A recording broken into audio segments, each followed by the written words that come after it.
Bienvenidos a nuestro tema del Evangelio de la sinodalidad. Estamos ya ahora en el tema último de este temario, porque pronto tendremos el nuevo temario. Estamos en el tema 18. Para quienes tienen el manual, el tema se titula La Asamblea de Jerusalén, comunidad dialogante y solidaria. El título pues ya es sugestivo porque plantearse uno pues ciertamente un diálogo entre culturas pues es muy complejo. Por eso favorecer el encuentro entre culturas, desplegar un cristianismo abierto al mundo, inclusivo y misionero. Se dan pues a veces las posturas, ¿verdad?, opuestas o cerradas, pero quisiera comentar con ustedes ciertamente el concepto, por ejemplo, de verdad, ¿verdad?, el concepto de verdad. La verdad pues nadie la tiene en su totalidad, ¿verdad? Solo Cristo, el Hijo de Dios, que es la verdad. Pero los seres humanos ciertamente vamos analizando, estudiando, pero no llegamos a ese grado altísimo. Ni Santo Tomás de Aquino, que pues era un gran sabio. Nosotros vamos en la búsqueda de esta verdad, en el encuentro con la verdad. Y algo de la verdad poseemos todos. Por eso cuando entramos en conflicto, pues es mejor reunirnos y tomar la palabra que nos ilumine para ponernos de común acuerdo. El tema anterior, pues vimos que el cristianismo es un camino que hacemos juntos gracias a la guía de la palabra y al impulso del Espíritu Santo. Ahora veremos cómo el relato de los Hechos en el capítulo 15 nos indica que en las comunidades siempre pues habrá conflictos, los cuales debemos resolver con el diálogo, con apertura y dejándonos guiar por el Espíritu Santo. En Fratelli Tutti el Papa Francisco insistió en este asunto. Decía él que la comunidad humana debe estar abierta al diálogo. Dialogar pues es ponernos a la misma altura, tu verdad y mi verdad, y hacer un sano discernimiento. Así que como objetivo para esta parte es conocer el modo en que los primeros cristianos resolvían los conflictos teniendo la capacidad de pararse, reflexionar, dialogar y discernir los signos de los tiempos. Descubrir cómo la comunidad asistida por el Espíritu Santo ha buscado cauces de comunión y de unidad en medio de la diversidad. El conflicto, ¿verdad?, que es, diríamos, siempre aparece un conflicto porque la verdad no es conocida. Y frente a ese conflicto se reúne la asamblea para saber escuchar. Primero se escucha. Luego nosotros, pues para acercarnos a esta verdad, primero oramos, pidiendo a la gracia del Espíritu Santo el saber escuchar la palabra que nos ilumina. Tener presente la asistencia del Espíritu Santo a todos los miembros pues de la comunidad cristiana para buscar un común acuerdo. Y cuando hablamos de un común acuerdo es que todos reconocen el acuerdo como la voluntad de Dios. Llegamos a esa síntesis. Así que el autor, naturalmente, de todo esto será el Espíritu Santo y la comunidad reunida. Pero luego, para que esto sea posible, en la comunidad todos hablan, en la comunidad con respeto y valentía. Todos escuchan y buscan la voluntad de Dios. Escuchemos ahora el texto principal que nos ofrece esta catequesis. Estamos en Hechos 15, 6 al 13 y dice así: entonces los apóstoles y los ancianos se reunieron para considerar este asunto. Después de mucho debate, Pedro se levantó y les dijo: hermanos, ustedes saben que desde los primeros días Dios escogió de entre ustedes que por mi boca los gentiles oyeran la palabra del Evangelio y creyeran. Dios, que conoce el corazón, les dio el testimonio, dándoles el Espíritu Santo, al igual que a nosotros, y ninguna distinción hizo entre nosotros y ellos, purificando por la fe sus corazones. Ahora pues, ¿por qué tientan a Dios poniendo sobre el cuello de los discípulos un yugo que ni nuestros padres ni nosotros hemos podido llevar? Creemos más bien que somos salvados por la gracia del Señor Jesús, de la misma manera que ellos también lo son. Toda la multitud hizo silencio y escuchaban a Bernabé y a Pablo, que relataban las señales milagrosas y prodigios que Dios había hecho entre los gentiles por medio de ellos. Cuando terminaron de hablar, Jacobo, Santiago, hermano de Jesús, tomó la palabra y dijo: escúchenme, hermanos.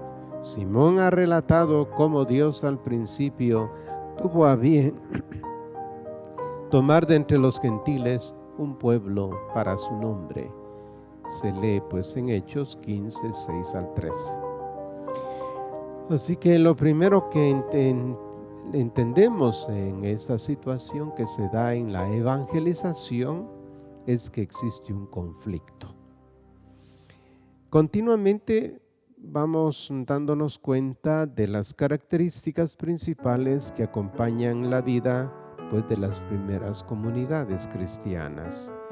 Para ello nos acercamos a uno de los acontecimientos más emblemáticos y decisivos en la historia de la Iglesia. Se trata de la Asamblea de Jerusalén. El pasaje que relata lo sucedido ya está citado en Lucas 15, 1 al 35. Bien, entonces, ¿cómo interpretar el relato? Primero, lo que está en discusión es la salvación. Si se salvan o no los gentiles. Entonces, ¿cuál es el punto? Varios son los textos que aparecen en esta perspectiva. Por ejemplo, la carta a los Gálatas presenta a San Pablo allí su problema contra los llamados superapóstoles. ¿Estos quiénes son? Son judíos que han provocado en las comunidades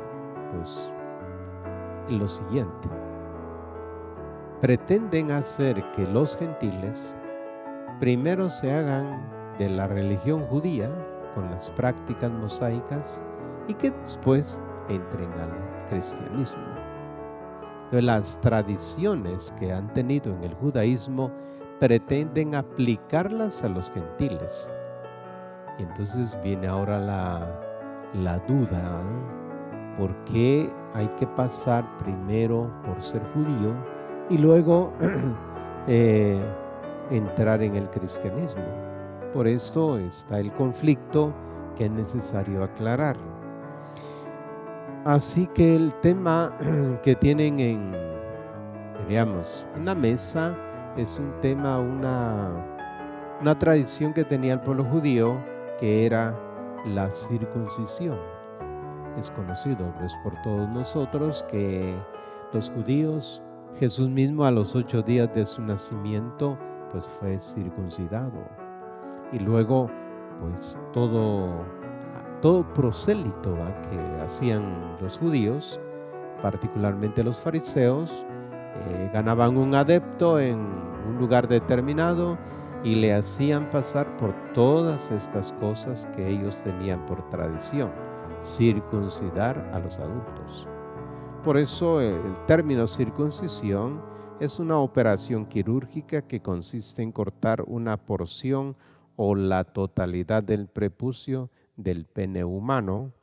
Es la forma, para el pueblo judío, es la forma de entrar a pertenecer a la alianza con Dios. Así que unos judeocristianos provenientes de Jerusalén llegan a Antioquía con la intención de imponer a los miembros de aquella comunidad una enseñanza acerca de la necesidad de la circuncisión para obtener la salvación. Todo esto supone una asamblea reunida, pues tanto de un lado como de otro. Entendemos que Pedro había sido pues ya ubicado para la evangelización y le dijeron: te toca evangelizar a los judíos. Y Pablo dirá: bueno, mi tarea, lo que Dios me ha encargado, es la evangelización de los gentiles. Por lo tanto, ya lo tienen bastante claro de qué manera van a trabajar. Pues ahora, reunida la asamblea, se establece turno de palabra. El primero en hablar es Pedro, que apuesta por la integración de los hermanos sin condiciones. Después llega el turno de Bernabé y Pablo, que ilustran cómo a través de ellos Dios ha realizado prodigios en medio de los gentiles, y luego la intervención de Santiago, que le da razón a Pedro. Por lo tanto, cuando uno se pone a pensar en estas acciones, la manifestación de Dios a la gentilidad, ellos mismos demuestran, dice: en realidad nosotros hemos visto cómo el Espíritu de Dios se derrama sobre ellos, y aún pues incircuncidados. Por lo tanto, nosotros creemos que Dios actúa. Ellos ven la obra de Dios, y por lo tanto esto es lo que vale frente a las opiniones que se tengan dentro del grupo que está reunido. El acuerdo a que llegan ellos, porque oyen las distintas manifestaciones y tienen que tomar pues una decisión, lo cual supone un sano discernimiento, discernir cómo Dios está actuando, cómo Dios se va manifestando. Santiago pide que el acuerdo al que llegaron se comunique por escrito a los cristianos provenientes de la gentilidad. El escrito tiene pues dos ideas fundamentales. Se trata de un acuerdo que tiene como principal autor al Espíritu Santo, pero que es también fruto del diálogo comunitario y del compromiso unánime. En segundo lugar, recoge las cláusulas de Santiago y señala la necesidad de vivir pues respetándolas. Esto ya es parte de nuestro trabajo en la sinodalidad. Se trata de escuchar los diversos problemas que se manifiestan, analizarlos, pedir la luz del Espíritu Santo para que se aclare y se llegue a una conclusión y se tomen decisiones. Por eso hablamos de sínodo. Por lo tanto, la iglesia sinodal, ¿verdad?, va aprendiendo a dialogar, saber que lo que yo pienso no es dogma, no es definitivo, sino que tiene que pasar por un sano discernimiento de los que los otros también aportan. Ellos también están preocupados con el mismo problema y requieren pues una luz en el camino para definir. Bueno, la noticia llega a Antioquía. La narración concluye con la llegada de los delegados a Antioquía y la lectura del acuerdo. Al oír lo acordado, notemos bien, la alegría inunda a la comunidad. Se sienten aliviados porque son aceptados y acogidos por la comunidad madre de Jerusalén. La noticia, dice, provocó una inmensa alegría, porque las limitaciones son pocas. Los creyentes buscan espacios pues de comunión y de encuentro. Entonces, si yo soy creyente y tú eres creyente, vamos a buscar espacios de común unión, ver lo que nos une, cuál es la verdad revelada. Diálogo y solidaridad son el resultado de una situación que inicialmente parecía una crisis con un futuro oscuro.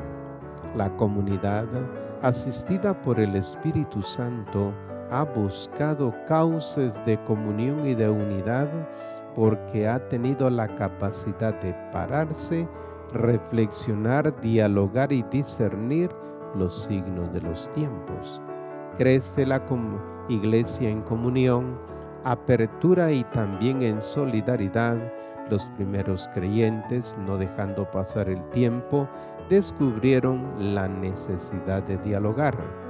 Esta valiente actitud hoy nos empuja a derribar muros, crear puentes y construir la fraternidad desde la escucha y el diálogo. Por eso ahora que ellos ya han tomado decisiones, van con ideas claras a la evangelización, saben a qué atenerse. También por eso nosotros en el encuentro, en las reuniones que se han realizado y las que vienen por delante, también supone este sano diálogo para oír, para escuchar al otro, para que me oigan, para que se haga una síntesis y entonces, de acuerdo a lo que se dice, viene un discernimiento a la luz del Espíritu Santo y se toman decisiones para la dirección pastoral. El diálogo permite conocerse y entender las necesidades de ambos. A través del diálogo podemos aprender a ver al otro no como una amenaza, sino como un don de Dios que nos interpela y nos pide que lo reconozcamos. Dialogar ayuda a las personas a humanizar las relaciones y a superar las incomprensiones. Cuando no hay diálogo, crecen los problemas, crecen los malentendidos y sus divisiones. ¿Cuál es el requisito del diálogo? El requisito del diálogo es la capacidad de escuchar. Y es una de las cosas que se exigen en la sinodalidad, la capacidad de para entrar en diálogo, es la capacidad de la escucha. Escuchar al otro requiere paciencia y atención. Solo quien sabe callar, sabe escuchar. Escuchar a Dios, escuchar al hermano y a las hermanas que necesitan ayuda, escuchar a un amigo, a un pariente. La actitud de escucha de la cual Dios es modelo nos insta a derribar los muros de la incomprensión, a crear puentes de comunicación, superando el aislamiento y el cierre en el pequeño propio mundo. También es necesario hablar con valentía y humildad, conscientes que no siempre tenemos la razón. Escuchar, hablar con valentía y buscar la voluntad de Dios es el camino para superar la crisis. Así lo hicieron las primeras comunidades. Ven cómo los apóstoles se congregan y uno puede pensar, si los apóstoles son los representantes de las comunidades y ellos son los que se congregan. También así se ha hablado ahora del sínodo de los obispos, del sínodo diocesano. Es decir, hay espacios propios para cada uno. Ellos se pondrán de acuerdo, los señores obispos, para discernir sobre algunos problemas de línea pastoral, de los problemas sociopolíticos que están en nuestra nación, pero su tarea es hacer eso. Luego la comunidad humana, la comunidad cristiana, también tiene sus propios encuentros y de hecho los tendremos durante todo el siguiente año, donde nos vamos a poner otra vez en trabajo para ir actualizando todo lo que significa la tarea pastoral de la Arquidiócesis de Santiago de Guatemala. Así que lo primero que tenemos como tarea, pues, cristiana es hacer lectura del texto que se nos presentó, hacer una meditación profunda siguiendo las preguntas que nos plantea el manual y luego realizando un compromiso. ¿Qué voy a hacer con esta palabra que he escuchado? Y finalmente, pues, una oración. ¿Para qué? Pues la oración resulta ser el compromiso, porque cuando Dios revela, Dios habla, espera una respuesta. Y Dios está esperando la respuesta a esta vivencia sinodal, que es ponernos en camino para encontrar las soluciones a los diferentes problemas pastorales que tiene nuestra iglesia. Gracias pues por su atención y hasta una próxima oportunidad.